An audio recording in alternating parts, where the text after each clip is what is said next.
Assalamualaikum warahmatullahi wabarakatuh. Selamat sore, selamat berjumpa kembali bersama program podcast Jumat bersama Fatayat. Hari ini kita hadir di Gudang Kartu Muntilan, Gudange Wong Muntilan, Gudang Kartune Wong Muntilan.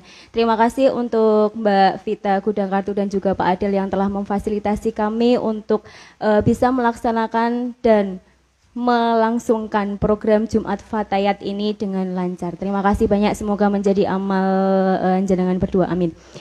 Kembali lagi bersama kami di sini Dewi Wahyuning Astuti dalam acara program podcast Jumat Fatayat, di mana pada sore hari ini tema kita pada sore hari ini adalah membangun generasi mandiri melalui pendidikan anak usia dini.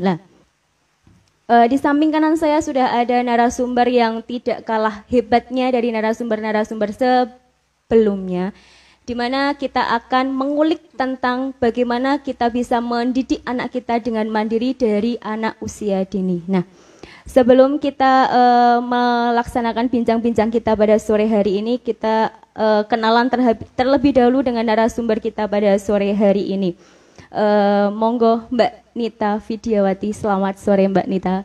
Selamat sore. Assalamualaikum warahmatullahi wabarakatuh. Waalaikumsalam warahmatullahi wabarakatuh. Kabarnya hari ini bagaimana Mbak Nita? Alhamdulillah sehat dan tetap semangat. Alhamdulillah. Masih dalam suasana pandemi, jadi sahabat-sahabat Facebook PAC Fatayat Muntilan dan juga YouTube NU Muntilan untuk tetap melaksanakan protokoler kesehatan melalui 3M, yaitu menjaga jarak, kemudian memakai masker dan juga mencuci tangan menggunakan sabun. Ya, kita beri kesempatan untuk Mbak Nita Vidyawati untuk memperkenalkan diri, nama, kemudian alamat, terus kemudian kesehariannya itu kegiatannya apa saja. Monggo bisa diceritakan ke sahabat PAC Fatayat Muntilan dan juga YouTube NU Muntilan. Monggo Mbak Nita. Oke. Perkenalkan, nama saya Nita Vidyawati, alamat saya Jambean Menayu Muntilan. Saya sudah mempunyai 2 orang anak. Yang pertama sudah sekolah kelas 8 di SMP Tema, seorang laki-laki. Dan yang kedua anak saya sudah TKB. Dan keseharian saya tiap harinya saya nyambi momong nggih.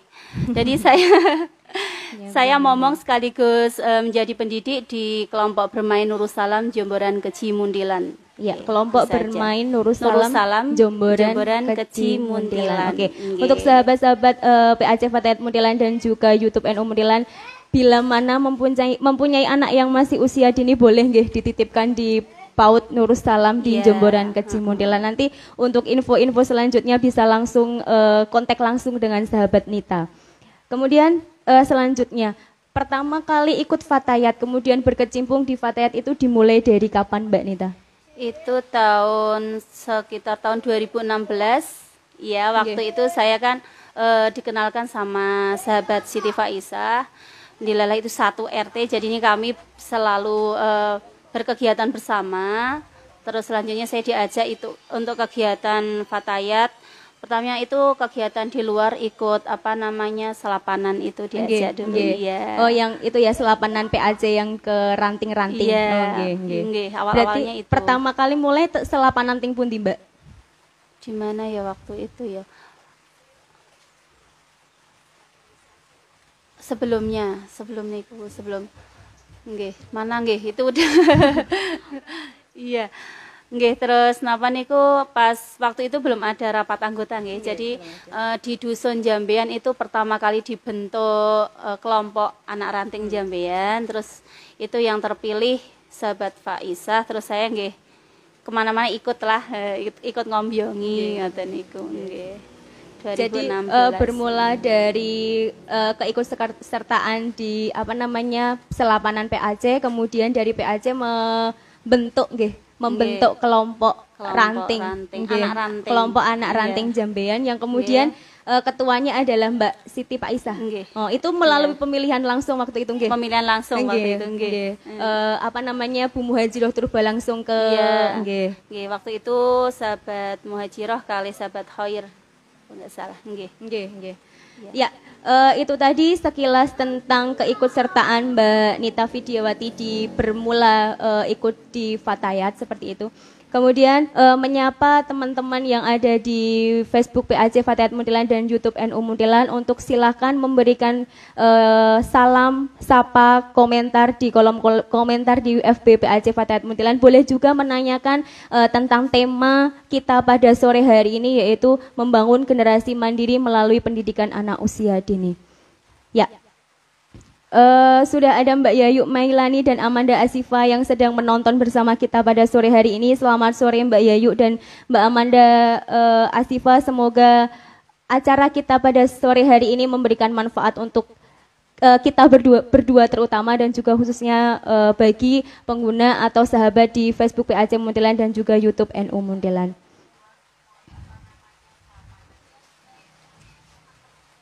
Ya, terus kemudian tanggapannya sahabat Nita Fidiati tentang tema kita pada sore hari ini, yaitu membangun generasi mandiri melalui pendidikan anak usia dini. Monggo tanggapannya seperti apa?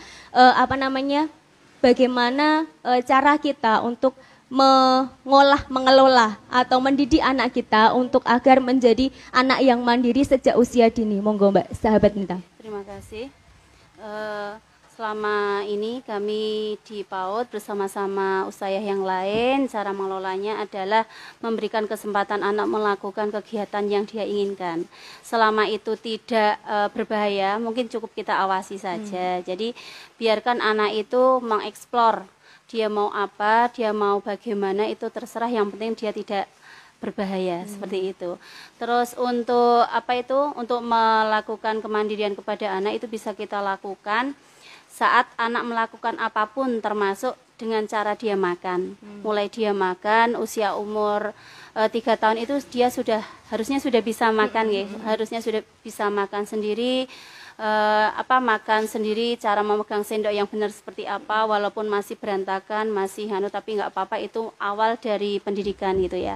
Tapi kalau kita sebagai orang tua apabila dimesake terlalu sayang mungkin karena terlalu sayang, jadinya malah anak kita nggak bisa apa-apa karena diladeni seperti itu. Tapi masa-masa anak usia dini itu awal kita untuk ini memberikan bekal untuk kesananya, ke dewasanya. Kalau dari awal mungkin kita ajari kemandirian, kesananya insya Allah ya untuk bekal hidupnya seperti itu. Jadi bukan dibenke tapi diberi batasan seperti itu. Jadi biarkan anak untuk mengeksplor dirinya sendiri, tapi kita sebagai orang tua mengingatkan dan juga membatasi. Kalau itu selagi berbahaya baru boleh dilarang seperti itu. Tapi kita mengarahkan seperti itu, mengawasi seperti itu. Itu tadi singkat tentang komentar dari sahabat Nita Fidiawati tentang tema kita pada sore hari ini, yaitu tentang membangun generasi mandiri melalui pendidikan anak usia dini. Kemudian ini keluar dari tema tentang SISNU, Sistem Informasi Nahdlatul Ulama, atau yang nantinya kita akan memperoleh Kartanu atau Kartu Tanda Nahdlatul Ulama di Ranting Menayu ya Mbak, karena Jambean itu masuk Ranting Menayu. Di Ranting Menayu sendiri bagaimana progres atau jalannya pendataan maupun inputnya ke SISNU, sudahkah lancar ataukah ada kendala-kendala tersendiri? Bisa diceritakan Mbak Nita, monggo. Saya tahunya khususnya di Dusun Jambean karena di Dusun Jambean itu ada 3 RT dan masing-masing RT itu sudah mempunyai ada yang bertanggung jawab sendiri-sendiri. Jadi selama ini yang saya tahu di ketiga RT itu mendata masing-masing. Terus nanti kalau sudah ada yang langsung data itu dikumpulkan dan dikirimkan ke operator ranting. Tapi mungkin karena ini program baru juga, jadi pengetahuan tentang SISNU di masyarakat itu masih kurang. Jadi baru beberapa orang saja yang mengirimkan. Jadi mungkin kami perlu tindak lebih lanjut lagi, jadi sosialisasi lebih lanjut lagi biar masyarakat lebih tahu dan lebih paham dan mau ikut program ini seperti itu. Karena mungkin di Ranting Menayu masih baru Mbak adanya kemarin juga baru rapat anggota, jadi anggotanya masih banyak yang baru aktif di Fatayat NU Jambean, jadinya untuk pendataan masih sekitaran yang kemarin ikut didata seperti itu. Ini baru mulai pendataan ulang melalui link dari database PAC Fatayat. Jadi masih itu ya Mbak, masih menunggu mereka mengisi dari linknya tersebut seperti itu. Kapan kita lanjut ke pertanyaan Mbak, kapan kita bisa membangun kemandirian itu di anak di usia dini seperti itu? Kadang ada beberapa perbedaan anak Mbak. Jadi tidak semua anak itu bisa berjalan sesuai dengan ekspektasi kita sebagai orang tua. Saya sendiri juga merasakan gitu. Saya punya anak yang masih di bawah umur, masih batitang ya Mbak, baru 16 bulan, mau jalan 17 bulan. Itu kalau menurut saya sebagai orang tua sudah bagus ngoten ditinggal kerja bisa salim, terus kemudian tidak pernah rewel. Jadi itu kan termasuk salah satu kebiasaan mboten sih Mbak, kebiasaan yang ditanamkan sejak dini untuk menciptakan kemandirian kelak ketika dia dewasa seperti itu. Monggo Mbak Nita. Terima kasih. Anak dikatakan siap untuk mandiri ketika anak sudah memiliki keinginan melakukan kegiatan sendiri, itu berarti anak sudah mulai mandiri. Seperti tadi yang dikatakan Mbak Dewi, itu anak umur 1,5 tahun ya. Anak 1,5 tahun itu kita latih, dia kan sudah bisa mulai belajar memegang sendok. Itu memegang sendok itu untuk belajar makan, dan bilang itu salah satu usaha kita juga untuk memandirikan anak. Tapi untuk pengertian mandiri sendiri, mandiri itu diukur ketika anak sudah bisa apa-apa sendirikah? Atau ada tolak ukur lain ketika anak itu sudah mandiri Mbak? Anak bisa dikatakan mandiri itu sesuai umurnya Mbak. Jadi ada indikator-indikatornya. Tidak bisa disamakan anak umur sekian bisa sekian, anak umur sekian itu tidak bisa Mbak. Setiap anak itu kan sendiri-sendiri tapi yang penting itu indikator pencapaiannya. Harusnya anak umur 1,5 tahun itu sudah bisa memegang sendiri walaupun belum itu bisa, terus mulai berjalan walaupun belum seimbang. Itu indikatornya, salah satu indikator anak usia umur 1,5 tahun seperti itu. Berarti itu juga bisa dikatakan kalau anak itu sudah mandiri Iya, seperti itu. Jadi ada kategori-kategori khusus ketika anak itu bisa dikatakan mandiri atau tidak, ngoten nggih. Saya contohkan anak umur usia 3 tahun ya. Usia 3 tahun itu harusnya anak sudah bisa memakai pakaian sendiri walaupun masih terbalik tanpa bantuan. 3 tahun tanpa bantuan. Itu walaupun masih terbalik nggak apa-apa nggih. Terus makan dengan memegang sendok dengan cara yang benar itu harusnya sudah bisa, dan sudah mengerti life skill. Kadang ibunya menyapu ikut menyapu, itu salah satu juga anak-anak itu sudah siap mandiri di umur 3 tahun seperti itu. Ada 6 cara melatih kemandirian monggo Mbak, bisa disampaikan. Yang pertama itu berpakaian sendiri, seperti yang tadi saya sampaikan. Yang kedua belajar makan sendiri. Yang ketiga berteman. Biasanya anak di usia 3 tahun itu lagi dia selfish, pokoknya apa-apa punya sendiri lah. Itu biarkan anak itu belajar berkomunikasi dengan temannya, bermain dengan temannya. Di situ kita bisa melatih sosialisasinya. Jadinya ketika berteman seperti apa, berbagi mainan seperti apa. Kalau anak-anak itu sering tidak kita biarkan untuk bermain sama temannya, tetap di rumah. Dan biasanya anak-anak itu apa-apa weku, ini punya aku sendiri, nggak mau berbagi sama yang lain, itu jadi egois. Ketika keluar dari lingkungan rumahnya juga nanti akan berbeda gitu. Tidak ketemu dengan orang juga akan nangis misalnya, takut sama orang.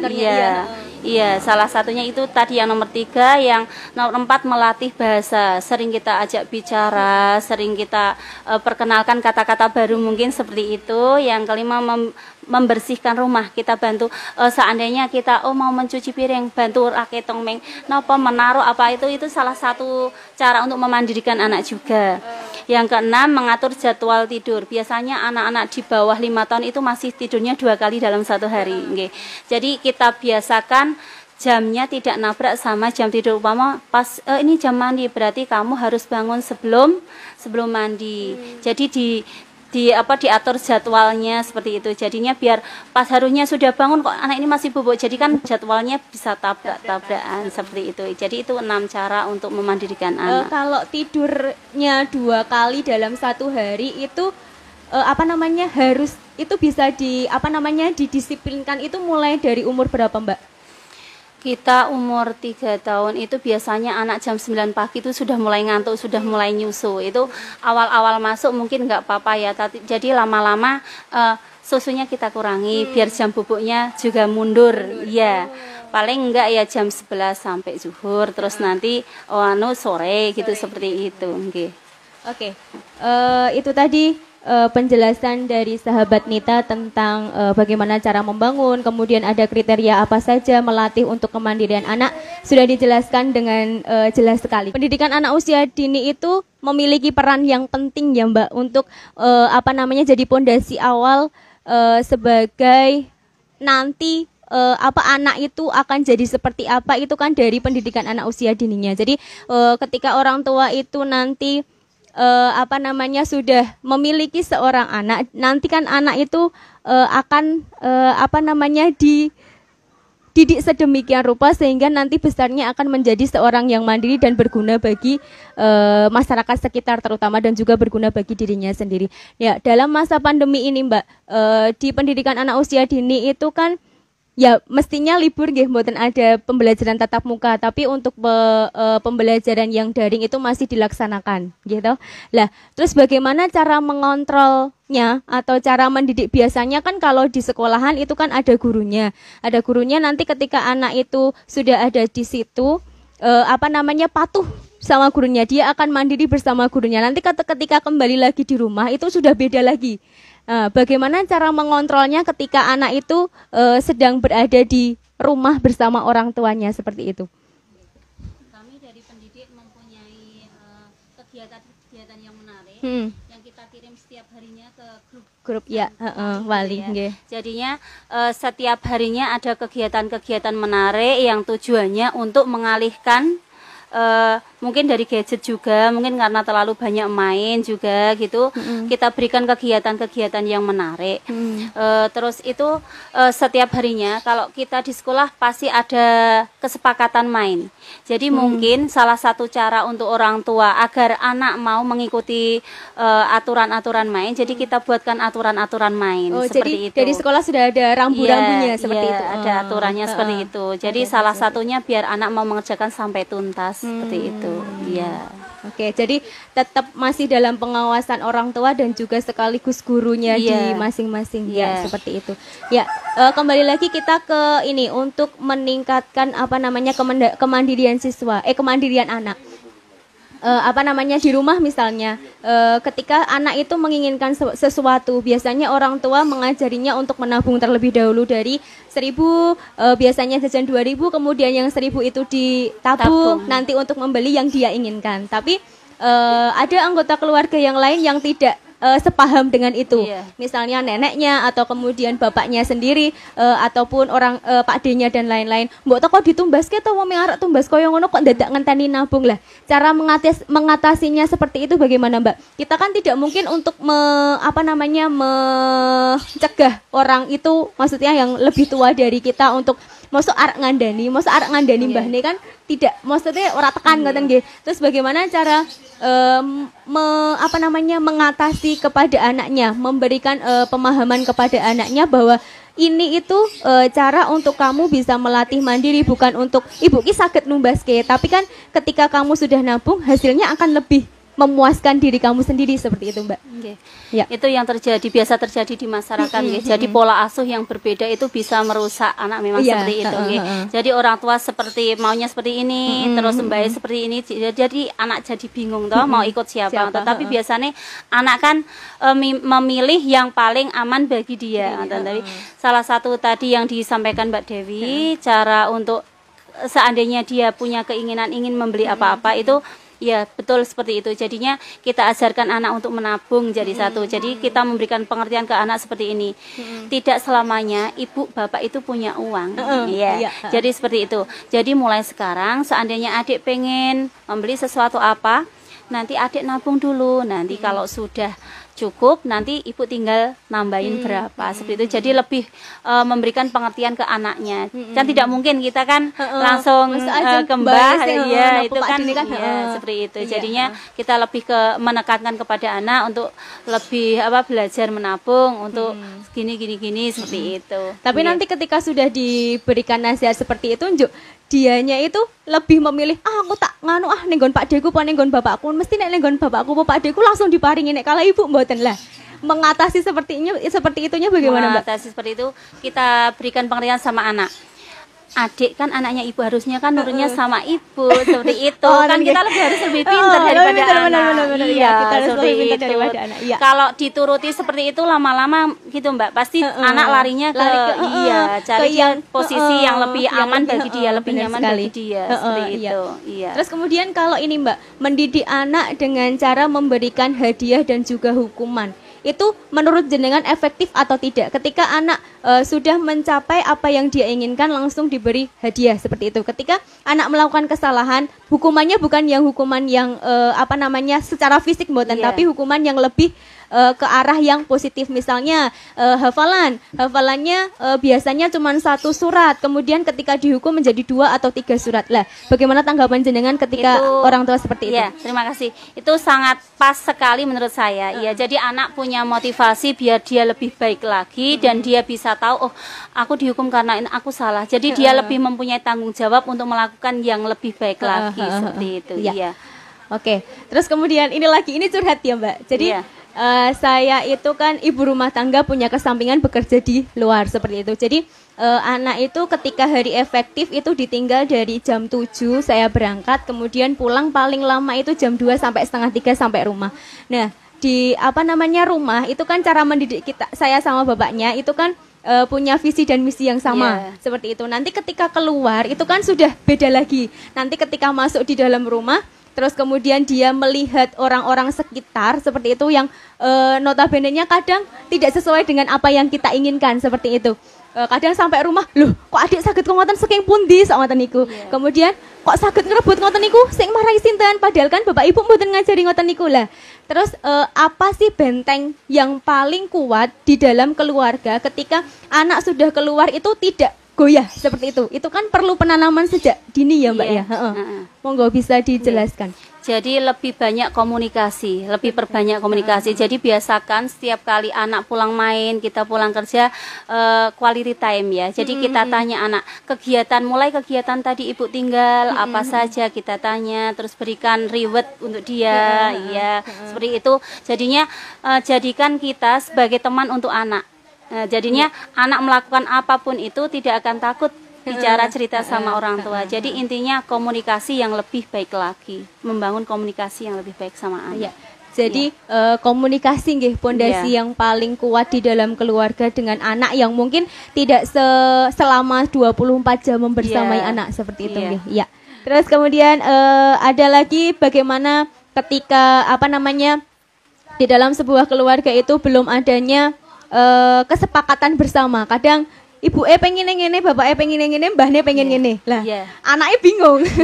Jadi aku ki sing arek dicontoh ki sing endi nek ibuku ngandani ngene, bapakku ngandani ngene, mbahku apa meneh dadi ngene. Nah, itu bagaimana cara mengatasi hambatan-hambatan seperti itu? Karena di dalam keluarga pasti ada yang mengalami seperti itu. Karena itu masalah yang ada masalah yang memang jadi umum ya Mbak seperti itu nggih. Jadi cara simpel untuk mengatasi kebingungan anak untuk mengikuti siapa ketika ketiga orang yang menurut anak itu adalah panutan mereka tapi tidak memiliki visi dan misi yang sama seperti itu. Monggo bisa dijelaskan Mbak. Jadi dalam keluarga ada bapak, ibu, mungkin ada tambahan mbah, mungkin boleh Pak De, Bude. Jadi mungkin kita perlu ngobrol bareng judulnya. Jadi lebih mengkomunikasikan lagi. Jadinya biar anak ini mau dibawa kemana dan seperti apa itu jelas. Jadi antara bapak, ibu menyamakan persepsi. Pola asuhnya harus sama seperti itu. Ya, jadi yang paling penting itu di kedua orang tua terlebih dahulu. Orang tua. Jadi kalau semisal nenek, Pak De dan lain-lain itu kan bagian keluarga tapi bukan keluarga inti.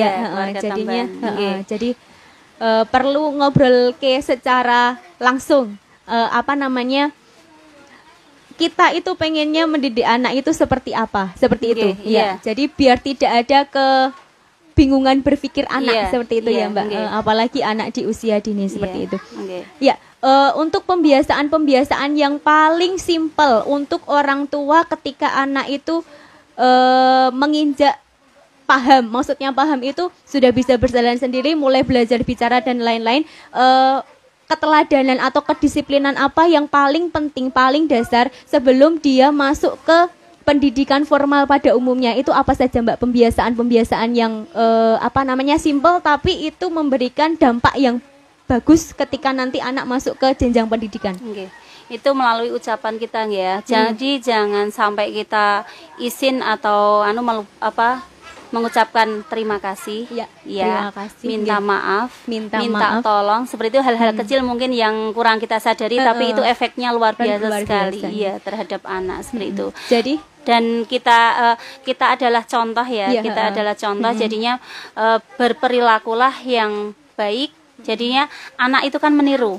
Jadi dengan ucapan seperti apapun, tapi kalau contohnya kita perilaku kita tidak berubah, ya anak itu tidak berubah. Tapi mungkin mengurangi pembicaraan, komunikasi, tapi kita dengan cara keteladanan seperti itu, mungkin anak malah lebih gampang nyantel seperti itu. Ya, jadi 3 kata apa ya Mbak jenenge? 3 kata ajaib apa bener? Arek metu kuwi kok ora metu ning ngene Mbak. Neng ngenen ki wis kuwi ning ora metu ya. 3 kata ajaib yang bisa kita berikan, bisa kita biasakan untuk anak ketika kita anak itu mulai paham dengan apa yang kita bicarakan, kemudian anak mulai meniru apa yang kita lakukan. Yang pertama adalah terima kasih. Ya, jadi kata ajaib yang pertama adalah terima kasih, kemudian yang kedua adalah minta maaf, yang ketiga adalah minta tolong. Ya, jadi minta maaf itu juga salah satu hal yang bisa membuat kita tidak sombong, rendah hati. Terima kasih, minta tolong, dan minta maaf. Ya, oke, kita sudah sampai di perjumpaan terakhir, bagian terakhir di obrolan kita. Monggo sahabat Nita untuk memberikan closing statement kita dengan tema kita pada sore hari ini yang begitu luar biasa, yaitu membangun kemandirian anak melalui pendidikan usia dini. Monggo waktu dan tempat dipersilakan. Terima kasih waktunya. Jadi kalau kita ingin anak kita mandiri sejak dini, lakukanlah kegiatan-kegiatan yang baik, berikanlah contoh yang baik untuk anak-anak kita, mulai dari perkataan dan perbuatan, dan kita mandirikan dengan cara hal-hal yang kecil. Jadi bukan karena kita tidak sayang sama anak ya, mungkin karena kita terlalu sayang, jadinya kita mandirikan sejak usia dini seperti itu. Itu aja Mbak Dewi. Oke. Ya, itu tadi closing statement dari narasumber kita pada sore hari ini, yaitu sahabat Nita Vidyawati. Dan tanpa terasa kita sudah sampai di penghujung acara pada sore hari ini. Terima kasih yang sudah bergabung di Facebook PAC Fatayat Muntilan dan juga di YouTube NU Muntilan. Terima kasih yang sudah menyimak kita, bincang-bincang kita pada sore hari ini dari awal sampai akhir. Ada salah-salah kata dari kita berdua, mohon maaf yang sebesar-besarnya. Wassalamualaikum warahmatullahi wabarakatuh. Waalaikumsalam.